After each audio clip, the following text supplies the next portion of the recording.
बड़ी सादगी से मेरा उससे निकाह हुआ था।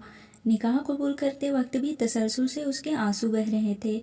मैं उसकी सिसकियां सुन रहा था। वह मेरे मालिक की बेटी थी।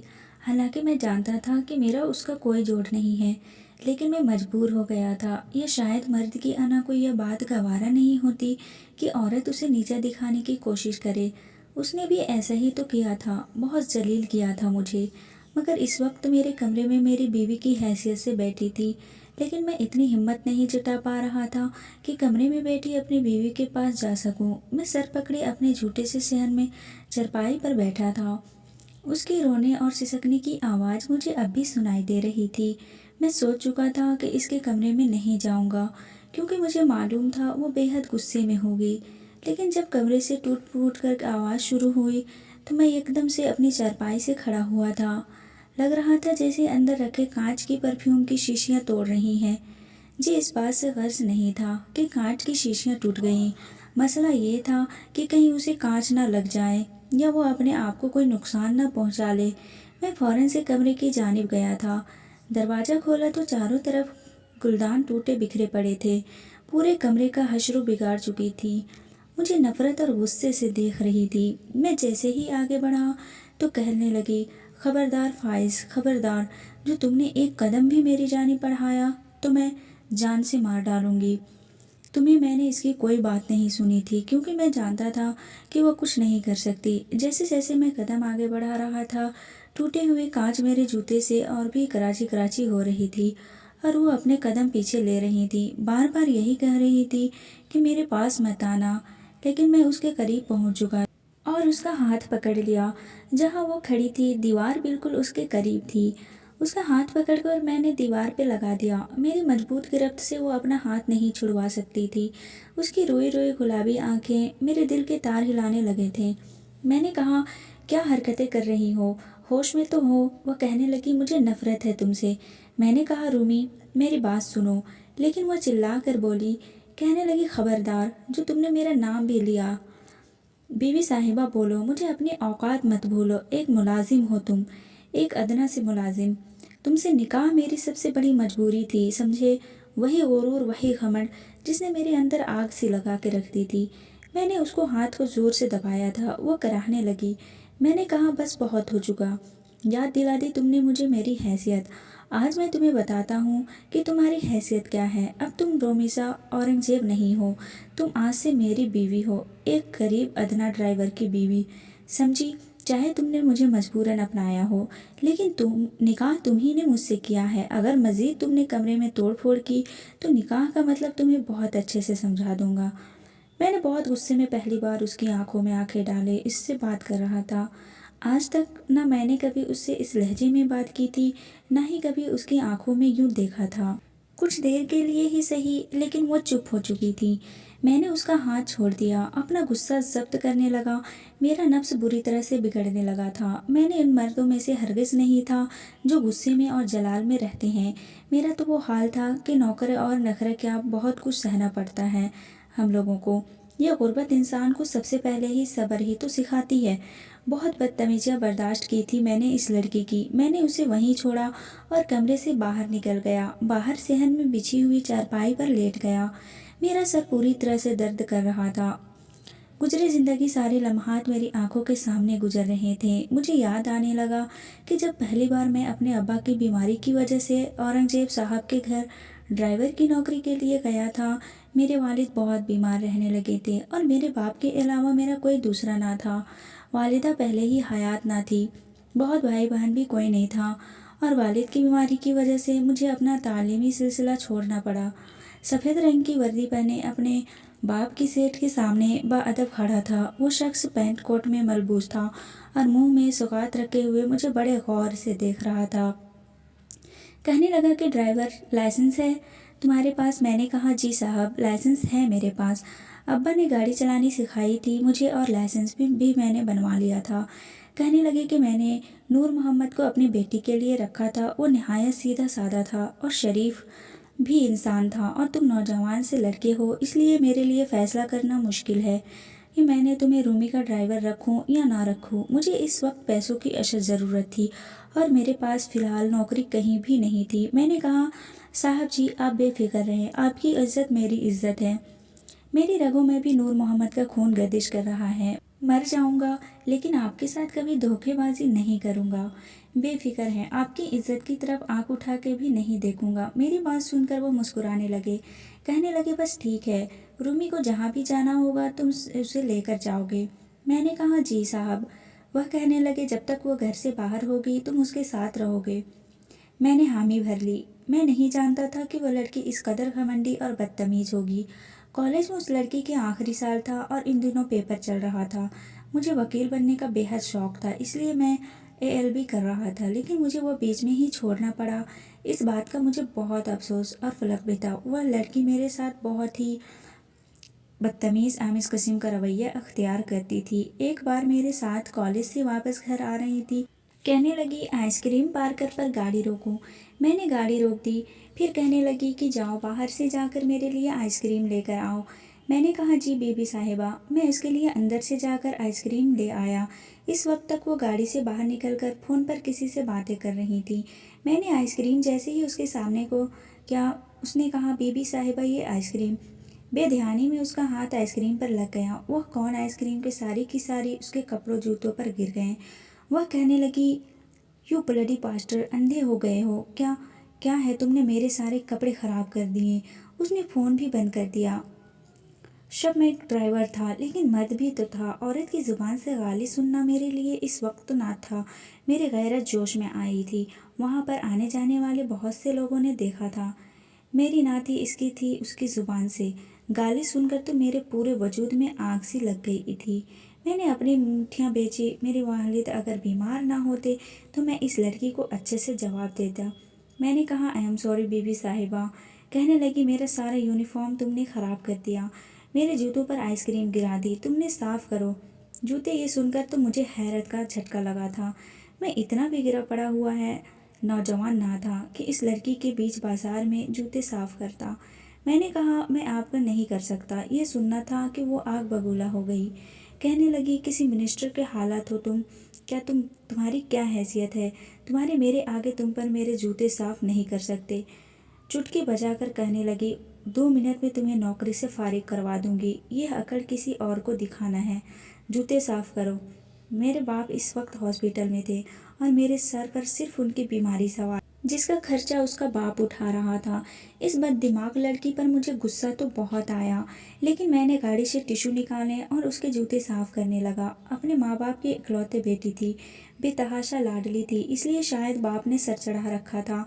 उसके पेपर ख़त्म हुए तो यूनिवर्सिटी में दाखिला ले लिया। इत्तेफाक ये था कि मैंने भी इसी यूनिवर्सिटी से तालीम हासिल की थी, लेकिन मुझे बीच में ही अपनी तालीम को छोड़ना पड़ा था। मेरे बाप हॉस्पिटल से तो घर वापस आ गए थे, लेकिन हर बच्चा चारपाई पहने रहते थे। सुबह सुबह मुझे अपने वालिद के लिए खाना बनाकर आना पड़ता था। उनको नाश्ता भी खुद करवाना पड़ता, सारी मेडिसिन भी खिलाता था। मेरे पड़ोस में एक औरत रहती थी। मेरी माँ से उससे उसके अच्छे ताल्लुकात थे। मुझे बेटों की तरह समझते थे। उसकी एक बेटी थी। मैं हाँ शरीफ किस्म की लड़की थी, अच्छी सुलझी हुई तमीज़दार थी, मुझे पसंद भी थी और उसकी नज़रों में भी मैं अपनी पसंदीदा देख चुका था। इसलिए सेठ के घर जाने से पहले मैं उसे कहकर आता था कि वह मेरे पापा को दोपहर का खाना वक्त पर खिला दें और दवाई भी दे दें। वो मुझसे कहती कि फ़ायज़ आप खाना क्यों नहीं बनाते, मैं पका दिया करूँगी। मैंने कहा, नहीं, बस तुम सिर्फ मेरे पापा को देख लिया करो, यही एहसान बहुत है। कहने लगी, एहसान की किस बात का, पड़ोसियों के भी कुछ हुकूक होते हैं। मैं उसको मुस्कुराहट का जवाब मुस्कुराहट से दे सकता था। एक बार मैं रूमी को यूनिवर्सिटी लेने गया तो आवारा और अय्याश किस्म के लड़कों के साथ बातें कर रही थी। मैंने लड़कों को जानता था, बहुत ही अय्याश किस्म के थे। मुझे रूमी का लड़कों से बात करना ठीक नहीं लगा था। मुझे देखकर वो लड़कों से हाथ मिलाकर बाय कहकर गाड़ी में बैठ गई। गाड़ी चलाने के दौरान मैंने रूमी से कहा कि बीबी साहिबा, आप उन लड़कों से बातचीत मत किया करें। मेरी बात सुनकर उसने हैरत का इजहार किया था। कहने लगी, तुम कौन होते हो जो मुझे कहने वाले हो? मेरा जिससे जी चाहेगा मैं उससे बातें करूँगी। मैंने कहा, ये लड़के अच्छे नहीं हैं, इसलिए कह रहा हूँ, उनसे दूर रहा करें। मेरा ये कहना था कि वह कहने लगी, तुम होते कौन हो मुझ पर ऑर्डर झाड़ने वाले? मैंने कहा कि मैं आपको सिर्फ समझा रहा हूँ। कहने लगी, अपनी समझ अपने पास रखो। हर बात पर वह लड़की जलील करती थी। मैंने उसको उसके हाल पर ही छोड़ दिया। अक्सर वो फ़ोन पर किसी न किसी लड़के से बातें कर रही होती थी। इन बातों से मुझे अंदाज़ा हुआ कि वह किसी लड़के से मोहब्बत करती है और शायद वह उन लड़कों में से एक था जो कि यूनिवर्सिटी में अय्याश नौजवानों में से थे। मैंने अपने बाबा से बस यही सीखा था कि मालिक के नमक हरामी नहीं करनी। एक बार उस लड़के ने रूमी को होटल में बुलाया था। शाम को ही तैयार होकर वो मेरे साथ गाड़ी में बैठकर मुझे होटल का नाम बताने लगी। जब नज़र होटल में लेकर गया तो उसके साथ अंदर जाने लगा तो कहने लगी कि तुम बस गाड़ी में ही बैठे, मेरे अंदर पार्टी है। हमें रात 12-1 बजे तक पार्किंग एरिया में आ जाऊंगी, तो मैं अंदर आने की ज़रूरत नहीं। मैं फ़ोन पर इसकी बातें सुन चुका था, इसलिए गाड़ी के नीचे उतर गया। मैंने कहा कि साहब जी, मुझे सिर्फ ड्राइविंग पे नहीं रखा है, आपकी रखवाली के लिए भी रखा है, इसलिए आप जहाँ जाएंगी मैं आपके साथ जाऊँगा। मेरी बात सुनकर वो खड़ी थी। कहने लगी, तुम्हारे औकात है मेरी पार्टी में शामिल होने के? अपने कपड़े देखे हैं तुमने? मैंने तुम्हें अंदर ले जाकर अपनी बेइज्जती नहीं करवाना चाहती।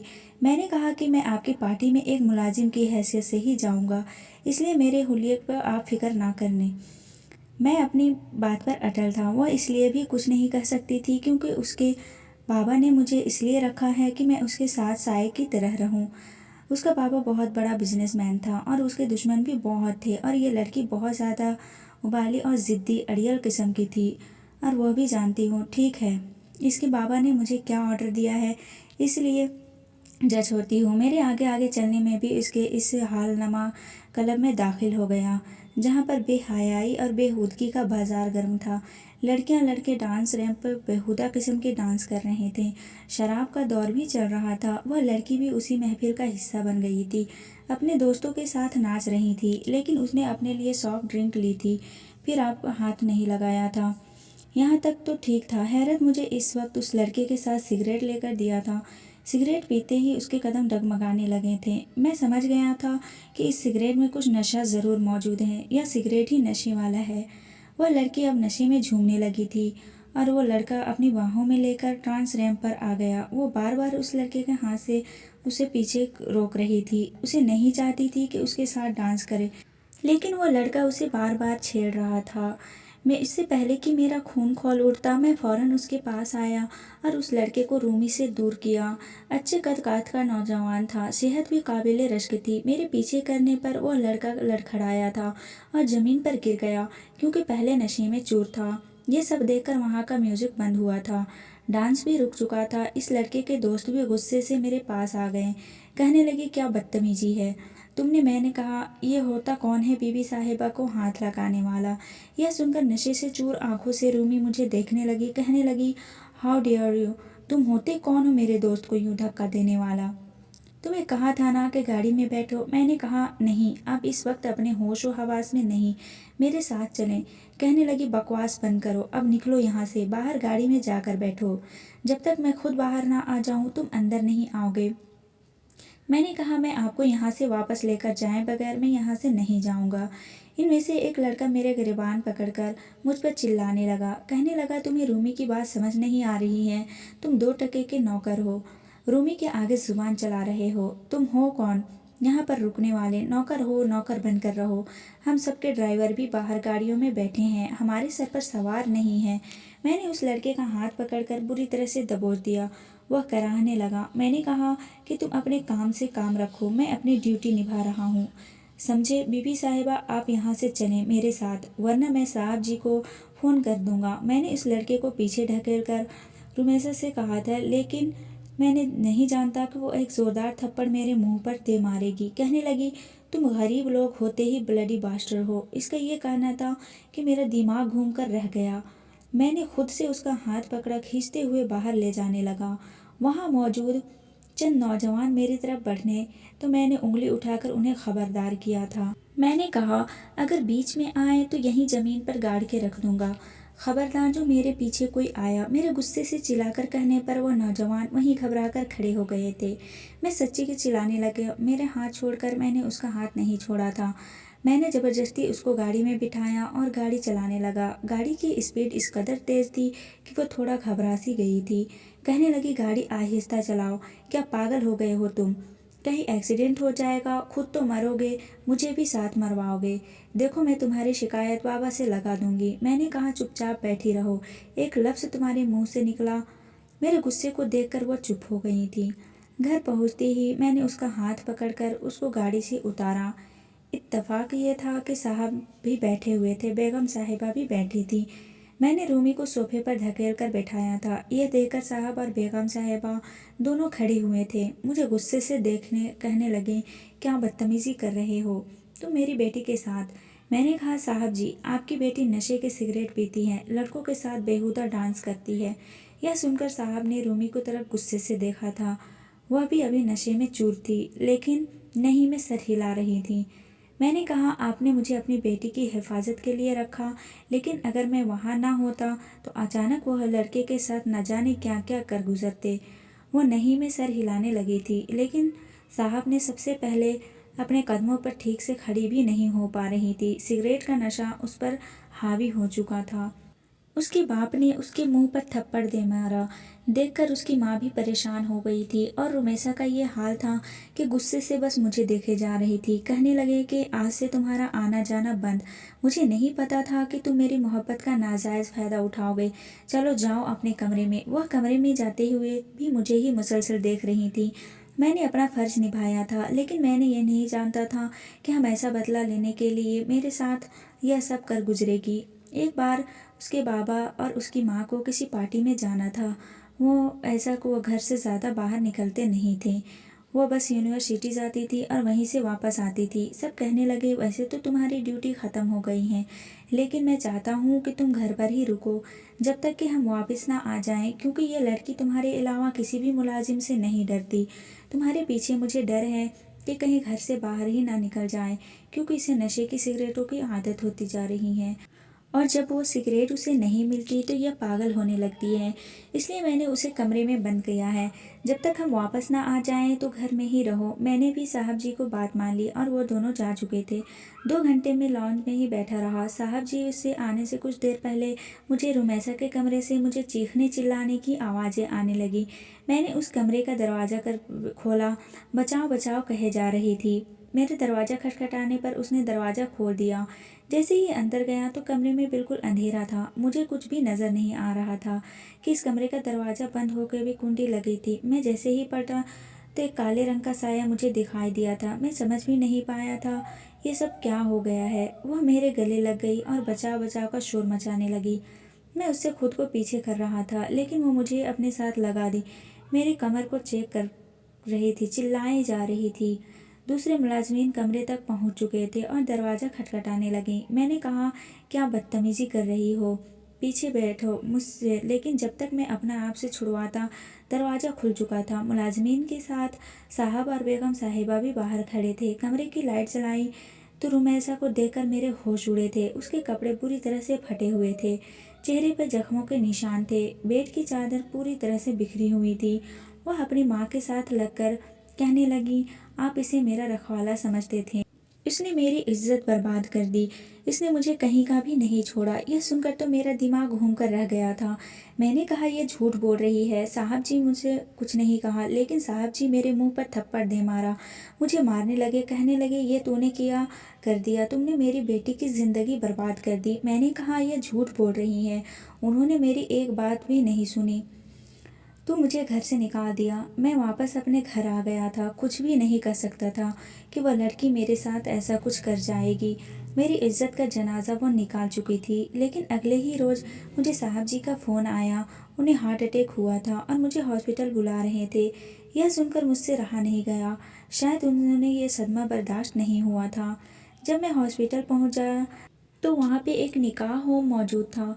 मैं ऐसे भी रोए जा रहा था। साथ जी कहने लगी, तुमने मेरी बेटी को बर्बाद कर दिया, उससे निकाह कर लो। मैं शायद उनकी बात से इनकार कर देता, लेकिन जिस हालत में वह लेटे हुए थे, मुझे यह डर था कहीं मेरे इनकार पर उनकी हालत और ना बिगड़ जाए। मैंने रुमैसा से निकाह कर लिया। साथ ही साहब जी के कहने पर मैं उसे अपने घर भी ले आया। मेरे कमरे में बैठी थी, लेकिन अब भी उसकी अकड़ कम नहीं हुई थी। सुबह जब मेरी आँख खुली तो मैं सोच चुका था कि मुझे क्या करना है। मैंने कमरे का दरवाज़ा खटखटाया। सुबह के 9 बज रहे थे और इस वजह से उठने की आदत नहीं थी। मेरे दरवाजे दहाड़ने पर रूमी ने दरवाज़ा खोला था। मुझे देखकर उसके चेहरे पर नवाकवारी छाई थी। मैंने कहा, उठ जाओ तुम, ये वक्त है तुम्हारे उठने का। चलो जाओ, जाकर मेरे लिए नाश्ता बनाओ। मेरी बात सुनकर वो मुझे हैरत से देखने लगी। कहने लगी, तुम होते कौन हो मुझसे ये सब कहने वाले? मैं उसके करीब आया और उसे गुस्से से देखने लगा। मैंने कहा, बताऊं मैं तुम्हें मैं कौन हूँ? वह मेरे लहजे को सुनकर घबराई थी। कहने लगी, मुझे चाय बनाने नहीं आती। उसे किचन में ले गया, उसे चाय बनाना सिखाई। अपना काम भी मैं उसी से करवाने लगा था। अपना रिश्ता भी उस पर जताने लगा था, लेकिन उसके करीब नहीं आया था। उसकी एक बहुत बड़ी वजह थी। जब मैं बाहर जाता, घर को ताला लगाकर जाता। एक बार मैं घर आया तो रुमैसा कमरे में फिर से चिल्ला रही थी, चीख रही थी कि मुझे इस कैद खाने से बाहर निकालो। मैं जब कमरे में गया तो वो रो रही थी। मुझे देखकर मेरे पास आ गई।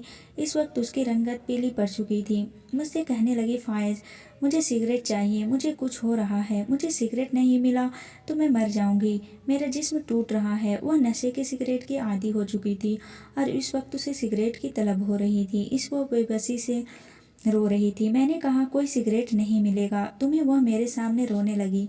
कहने लगी, मैं मर जाऊंगी। तुम्हें समझ क्यों नहीं आता? मुझे सिगरेट दे दो वरना मैं तुम्हें मार डालूंगी। वह किसी जंगली बिल्ली की तरह से मेरी तरफ लपकी थी, लेकिन मैंने उसके दोनों हाथ थाम लिए। मैंने कहा, खुद पर तरस नहीं आता?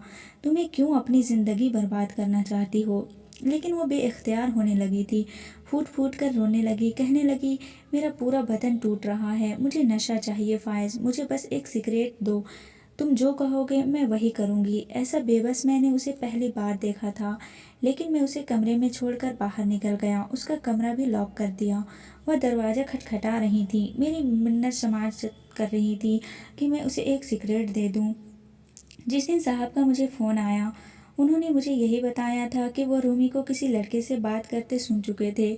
उस लड़के के कहने पर ही रूमी ने ये सब ड्रामा किया था ताकि साहब मुझे घर से बाहर निकाल दें, क्योंकि मेरे होते हुए वह रूमी को सिगरेट नहीं पहुंचा सकते थे। रूमी मुझसे कुछ डरती और घबराती भी थी, दूसरे नौकरों से नहीं डरती थी। फिर वो नौजवान भी क्लब पे मुझसे मार लगा चुके थे, इसलिए चाहते थे कि मैं मालिक को छोड़कर चला जाऊं ताकि रूमी से वो नशे की आड़ में जो चाहे करवाते रहें। इसलिए साहब जी के कहने पर मैंने रूमी से निकाह किया था। हार्ट अटैक का सब ड्रामा रचाया गया था ताकि वो इस निकाह से इनकार ना कर दे। जब से वो यहाँ आई थी उसे सिगरेट नहीं मिल रहा था और अब वो बेबस होने लगी थी। माँ बाप की बेतवज्जी की वजह से वो ऐसी लत में पड़ चुकी थी। जो इलाज उसका यहाँ हो सकता था वो उसके घर पर नहीं हो सकता था। काफ़ी देर वो दरवाज़ा बजाती रही, फिर शायद थक कर वो दरवाज़ा बजाना छोड़ चुकी थी। मैं किचन में आया, खाना बनाया और जब खाना लेकर उसके कमरे में गया तो वह दरवाजे पर ही सो चुकी थी। मैंने खाना बेड पर रखा और फिर उसे सहारा देकर बेड तक ले गया। कहने लगी वो खाना नहीं खाएगी। मैंने उसके सोते हुए चेहरे की तरफ देखा। उसकी पहली रंगत मुरझाया हुआ चेहरा देखकर मुझे अफसोस भी हुआ था। मैंने कहा, तुम्हें सिगरेट चाहिए? मेरी बात पर उसकी आंखें पूरे खुली थीं। कहने लगी, हाँ। मैंने कहा, ठीक है, पहले खाना खाओ। वो खाना खाने लगी। मैंने उसे कहा कि अगर वो मेरी बात मानेगी तो मैं उसे सिगरेट ला कर दूंगी। वो मान गई थी। मैंने उसके बहते हुए आंसू साफ किए, उसे अपने हाथ से खाना भी खिलाया, उसे उसकी मेडिसिन भी दी। अब वो मुझसे लड़ती नहीं थी। जब भी वो सिगरेट मांगती मैं यही शर्त उसके सामने रख देता कि वह मेरी बात मानेगी, दवाइयाँ वक्त पर खाएगी तो मैं उसे एक के बजाय बहुत सारे सिगरेट ला कर दूंगा।